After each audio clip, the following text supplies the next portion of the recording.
യോഹന്നാൻ സ്നാപകനെ കുറിച്ച് എന്നെ കേൾക്കുന്ന എല്ലാവരും, പ്രത്യേകിച്ച് ഈ ദേവാലയത്തിനുള്ളിൽ ഇരിക്കുന്ന എല്ലാവരും, ഓൺലൈനിൽ ധാരാളം പേര് കേൾക്കുന്നുണ്ടാകാം,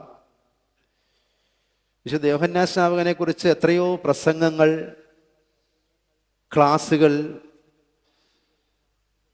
പ്രഭാഷണങ്ങൾ കേട്ടിട്ടുണ്ട്.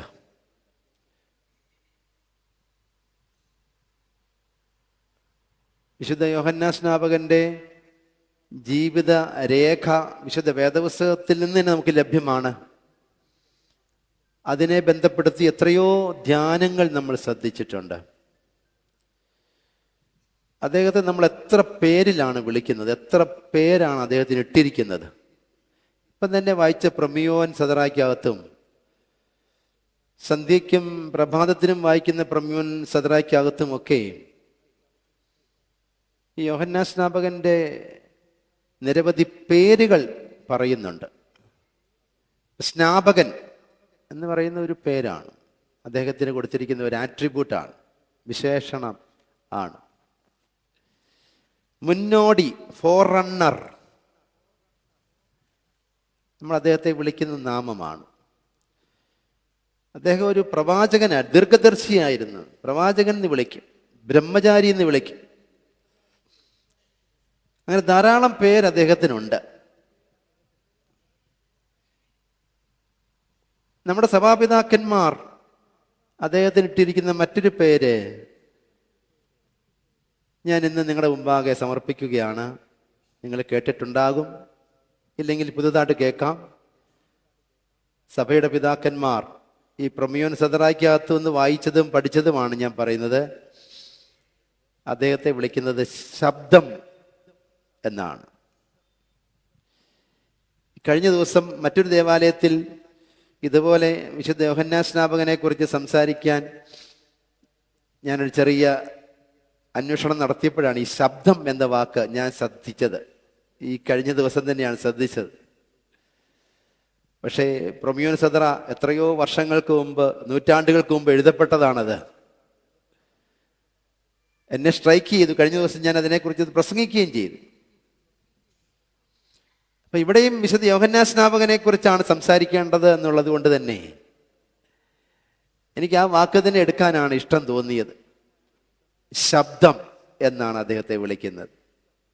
അദ്ദേഹത്തിൻ്റെ ഒരു നാമമാണ് കേട്ടോ, പല നാമങ്ങളിൽ ഒരു നാമം, ശബ്ദം. ശബ്ദം എന്ന് ഒരാളെ വിളിക്കാൻ എന്തായിരിക്കും കാര്യം? ആ ശബ്ദത്തിന് എന്തൊക്കെയോ ചാരുത ഉള്ളത് കൊണ്ടാണ്, സൗന്ദര്യവും സൗരഭ്യവും ഉള്ളത് കൊണ്ടാണ് ആ ശബ്ദത്തെ ഇത്രയും പ്രകീർത്തിച്ച് വിളിക്കുന്നത്. നമുക്കൊക്കെ ശബ്ദം ഇഷ്ടമാണ്. പക്ഷെ ഏത് ശബ്ദമാണ് ഇഷ്ടം? ബഹളത്തിൻ്റെ ശബ്ദമാണോ, കോലാഹലത്തിൻ്റെ ശബ്ദമാണോ, സൗന്ദര്യമുള്ള ശബ്ദമാണോ? എന്തുകൊണ്ടാണ് വിശുദ്ധ യോഹന്നാൻ സ്നാപകന്റെ ശബ്ദത്തിന് സൗന്ദര്യമുണ്ടെന്ന് പറയുന്നത്, സൗരഭ്യമുണ്ടെന്ന് പറയുന്നത് എന്തുകൊണ്ടാണ്?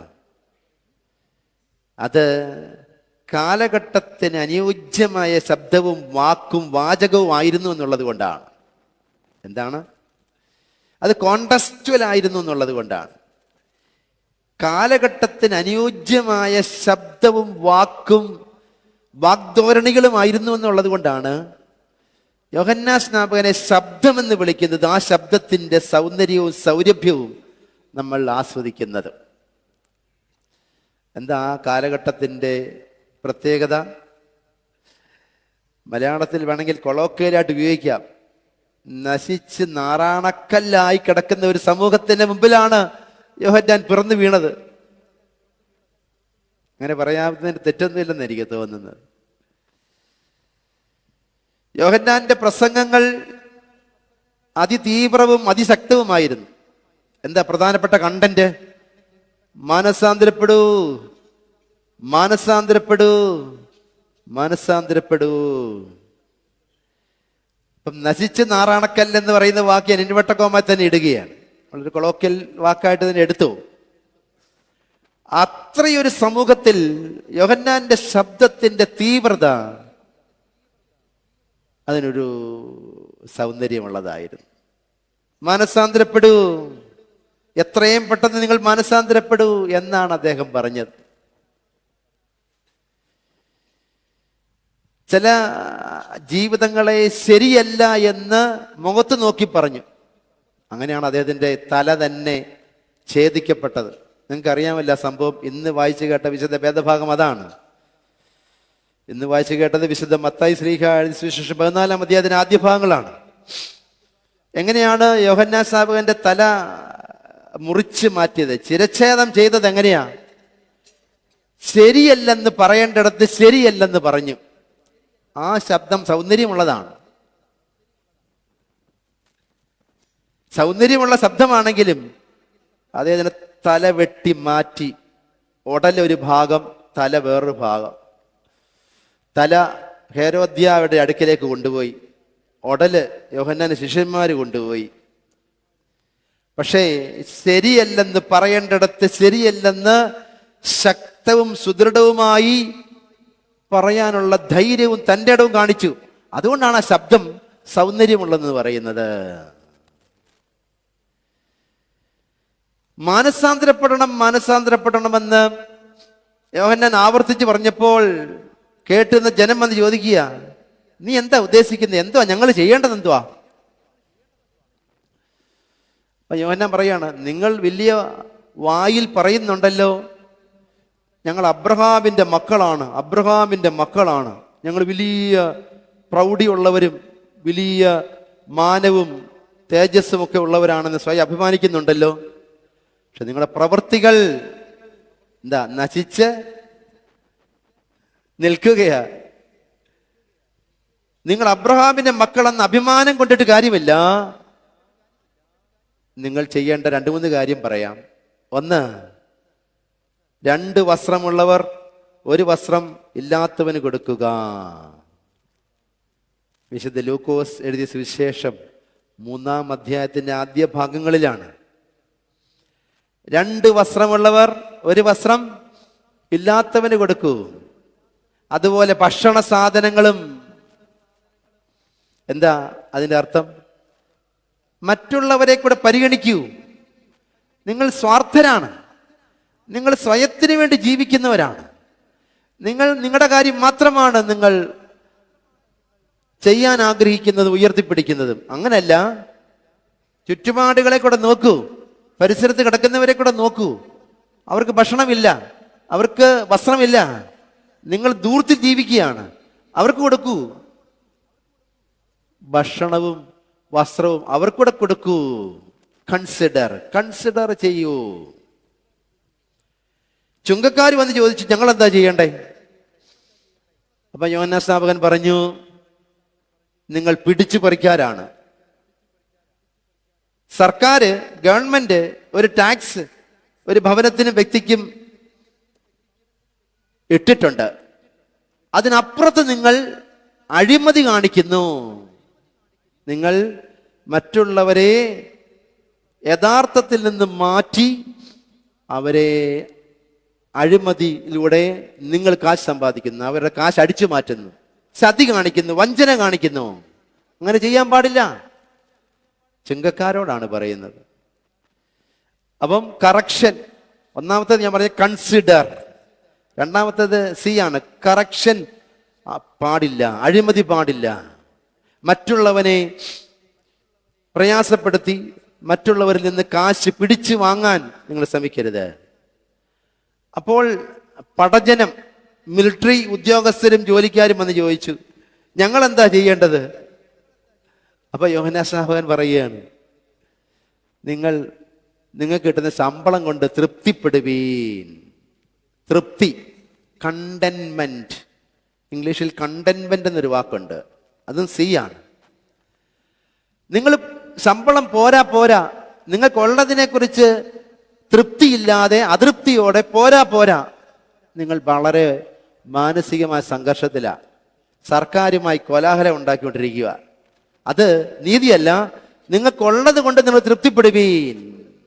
യോഹന്നാൻ സ്നാപകൻ പറയുക. അപ്പൊ യോഹന്നാൻ സ്നാപകന്റെ ശബ്ദം സൗകുമാര്യമുള്ളതാണെന്ന് പറയാൻ സൗന്ദര്യവും സൗരഭ്യവുമാണെന്ന് പറയാൻ കാര്യം, പറയേണ്ട സ്ഥലത്ത് പറയേണ്ടതുപോലെ പറയാനുള്ള ധൈര്യം കാണിച്ച വലിയ ശ്രേഷ്ഠ മഹാപിതാവായിരുന്നു. തല പോയാലും പറയേണ്ടത് പറയും, ശരിയല്ലെന്ന് പറയേണ്ടടുത്ത് ശരിയല്ലെന്ന് പറഞ്ഞു. നിങ്ങൾ ആഡംബരത്തിലും ധൂർത്തിലും സ്വാർത്ഥതയിലും ജീവിക്കുന്നവരാണെന്ന് പറയേണ്ടത് പറഞ്ഞു. നിങ്ങൾ ഒരു വസ്ത്രം മറ്റുള്ളവന് കൊടുക്കാൻ ആവശ്യപ്പെട്ടു. നിങ്ങൾ സാധാരണക്കാരന്റെ കാശ് പിടിച്ചു പറിക്കുന്നവരാണെന്ന്, ചതിയും വഞ്ചനയുള്ളവരാണെന്ന് പറയേണ്ടവടത്ത് പറഞ്ഞു. നിങ്ങൾ നിങ്ങളുടെ ശമ്പളം പോരാ എന്ന് പറഞ്ഞ് അതൃപ്തി ജീവിക്കുന്നവരാണ്, ഉള്ളത് കൊണ്ട് തൃപ്തിപ്പെടുവീനെന്ന് യോഹന്നാൻ പറയേണ്ടടത്ത് പറയേണ്ടതുപോലെ പറഞ്ഞു. മാനസാന്തരപ്പെടുകയും, റിപ്പന്റ്. എത്രയും പെട്ടെന്ന് മാനസാന്തരപ്പെട്ടു. ദൈവരാജ്യം സമീപിച്ചിരിക്കുന്നു. യേശുക്രിസ്തുവിന്റെ വരവിനെ കുറിച്ചാണ്. ദൈവരാജ്യം സമീപിച്ചിരിക്കുന്നു. മനസാന്തരപ്പെട്ടു.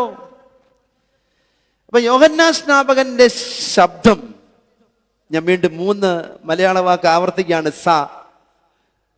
സുന്ദരമാണ്, സൗകുമാര്യമുള്ളതാണ്, സുരഭിലമാണ്, സൗരഭ്യമുള്ളതാണ്. എല്ലാം സായിലാണ് ചേരുന്നത്. ഇതെല്ലാം ചേരുന്നതാണ്. ശബ്ദത്തിന് സൗന്ദര്യവും സൗകുമാര്യവും സൗരഭ്യവും. സൗന്ദര്യവും സൗരഭ്യം രണ്ടും രണ്ടാണ്. സൗകുമാര്യം വേറെ വാക്കാണ്. ശബ്ദം സൗകുമാര്യമുള്ളതായി മാറിയതിന്റെ കാരണം യോഹന്നാൻ പറയേണ്ടടത്ത് പറഞ്ഞു എന്നുള്ളതാണ്. പ്രിയപ്പെട്ടവരെ, അതുകൊണ്ടാണ് പിതാക്കന്മാർ യോഹന്നാൻ സ്നാപകനെ സ്നാപകനെന്നും മുന്നോടിയെന്നും പ്രവാചകനെന്നും ബ്രഹ്മചാരിയെന്നും സന്യാസി എന്നും ദീർഘദർശി എന്നും ഒക്കെ വിളിക്കുന്നതോടൊപ്പം ശബ്ദം എന്നുകൂടെ വിളിക്കുന്നത്. നമ്മൾ ശബ്ദമുള്ളവരാണോ? അതാണ് ഇന്നത്തെ മെസ്സേജിന്റെ അവസാന കൺക്ലൂഷൻ. നമുക്ക് ശബ്ദമുണ്ടല്ലേ? എന്തിനെല്ലാം ശബ്ദമുണ്ട്? പൊതുയോഗത്തിൽ ശബ്ദമുണ്ട്, പെരുന്നാൾ ആഘോഷിക്കുമ്പം ശബ്ദമുണ്ടാകും, റോഡിൽ കൂടെ വണ്ടി ഓടിക്കുമ്പോൾ ഭയങ്കര ശബ്ദമാണ്, ശബ്ദമേ ഉള്ളൂ. വീട്ടിൽ ബഹളം ഉണ്ടാക്കുമ്പോൾ ശബ്ദമാണ്. എന്തെങ്കിലും കാര്യമാത്ര പ്രസക്തമായ കാര്യത്തിനാണോ ശബ്ദം വെക്കുന്നത്? കാര്യമാത്ര പ്രസക്തമായി ശബ്ദം വെക്കുന്നതാണ് ശബ്ദം സൗന്ദര്യമുള്ളതാകുന്നത്. പ്രിയപ്പെട്ടവരെ, നമ്മുടെ ചുറ്റുപാടിനെ കൂടെ ഒന്ന് ശ്രദ്ധിക്കണം ജീവിക്കാൻ. യോഹന്നാൻ സ്നാപകൻ പറഞ്ഞതാണ്, ഞാൻ എൻ്റെ ജീവിതത്തെക്കുറിച്ച് മാത്രം ചിന്തിക്കാതെ സഹോദരൻ്റെയും കൂട്ടുകാരൻ്റെയും അയൽവക്കക്കാരൻ്റെയും ഇടവക്കാരൻ്റെയും കൂടെ ജീവിതം കൂടെ ഒന്ന് ശ്രദ്ധിക്കണം. യോഹന്നാൻ പറയുന്നു, മറ്റുള്ളവരുടെ പിടിച്ചു പറിച്ച് നീ ധനികനാകാൻ ശ്രമിക്കരുത്.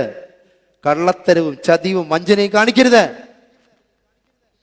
യോഹന്നാൻ പറയുന്നു, എന്താണോ നമുക്ക് ദൈവം തന്നിരിക്കുന്നത്, അത് ശമ്പളമായിട്ടും കുടുംബമായിട്ടും വീടായിട്ടും ആസ്തിയായിട്ടും പ്രോപ്പർട്ടി ആയിട്ടും സൗന്ദര്യമായിട്ടും, അതുകൊണ്ട് തൃപ്തിപ്പെടുവാൻ നമുക്ക് സാധിക്കണം. അതാണ് യോഹന്നാന്റെ ശബ്ദം. ഞാൻ കഴിഞ്ഞ ദിവസം ആ പള്ളിയിൽ ഈ പ്രസംഗത്തോട് ചേർത്ത് വെച്ച് ചോദിച്ച ഒരു ചോദ്യമാണ്. നമ്മൾ പലപ്പോഴും നമ്മളോട് ആരെങ്കിലും ചോദിക്കുക, എത്ര മക്കളുണ്ട് എന്ന് ചോദിച്ചാൽ, ഒരാള് ഒരു മോനോ ഒരു മോളോ ഉള്ളവർ പറയുന്നറിയാം, ഒരു മോനെ ഉള്ളൂ എന്നാണ് പറയുന്നത്. ഒരു മോളെ ഉള്ളൂ. എന്താണ് ഈ ഉള്ളൂ എന്ന് പറയുന്നത്? I have only one son or I have only one daughter. എന്തിനാ ഈ ഒൺലി ചേർക്കുന്നത് അവിടെ? ഒരാടെ ഒരു മകനോ ഒരു മോളോ ഉള്ളവരുടെ മാതാപിതാക്കന്മാർ ശ്രദ്ധിക്കൂ. എന്തിനാ നമ്മൾ ഉള്ളൂ എന്ന് ചേർക്കുന്നത്? ഒൺലി എന്ന് ചേർക്കുന്നത് എന്തിനാ? തൃപ്തി ഇല്ലാത്തതുകൊണ്ടാ അല്ലേ? ഞാൻ അവിടെ ചോദിച്ച് ആദ്യം വേറൊരു ചോദ്യം കൂടെ ചോദിക്കുക. ഞാനും കൂടെ, എൻ്റെ വീട്ടിൽ 2 മുറിയും ഒരു ടോയ്ലറ്റുമേ ഉള്ളൂ. എന്തുകൊണ്ടാണ് ഉള്ളൂ എന്ന് പറയുന്നത്? 2 മുറിയും ഒരു ടോയ്ലറ്റുമേ ഉള്ളൂ എന്നാണ് ഈ ഉള്ളൂ എന്ന് പറയുന്നതിൻ്റെ അർത്ഥം എന്താ? ഒള്ളി. തൃപ്തിയില്ലാത്തത് കൊണ്ടാണ്, തൃപ്തിയില്ലായ്മയാണ്. പ്രിയപ്പെട്ടവരെ, ദൈവം നമുക്ക് തന്നതെല്ലാം സംതൃപ്തിയോടെ അനുഭവിക്കുവാൻ നമ്മളെടുക്കുന്ന തീരുമാനങ്ങളായിരിക്കണം ജീവിതം എന്ന് പറയുന്നത്. യോഹന്നാൻ സ്നാപകൻ അത് തന്നെയാണ് ജനത്തോട് പറഞ്ഞത്. ഉള്ളത് കൊണ്ട് തൃപ്തിപ്പെടുവീൻ. അത് ശമ്പളമായിക്കൊള്ളട്ടെ, സൗന്ദര്യമായിക്കൊള്ളട്ടെ, കുടുംബമായിക്കൊള്ളട്ടെ, മക്കളായിക്കൊള്ളട്ടെ, ആസ്തി ആയിക്കൊള്ളട്ടെ, ജോലി ആയിക്കൊള്ളട്ടെ, വിദ്യാഭ്യാസമായിക്കൊള്ളട്ടെ, സ്ഥാനവും പദവിയും ആയിക്കൊള്ളട്ടെ, ദൈവം എനിക്ക് തന്നതാണ്, ദൈവം എനിക്ക് ഒരുക്കി തന്നതാണ്, ഒന്നുമില്ലായ്മയെ തന്നതാണ് എന്ന് ചിന്തിക്കുമ്പോഴാണ് അതിന് സൗന്ദര്യം ശബ്ദത്തിന് ഉണ്ടാകുക, ആസ്വദിക്കുന്നതിന് സൗരഭ്യം ഉണ്ടാകുക. യോഹന്നാൻ സ്നാപകൻ നമുക്ക് നല്ല ശബ്ദമായി ജീവിതകാലം മുഴുവൻ ഈ നാടും ദേശവും ഇടവകയും ഉള്ളിടത്തോളം കാലം നിലനിൽക്കട്ടെ എന്ന് പ്രാർത്ഥിക്കും.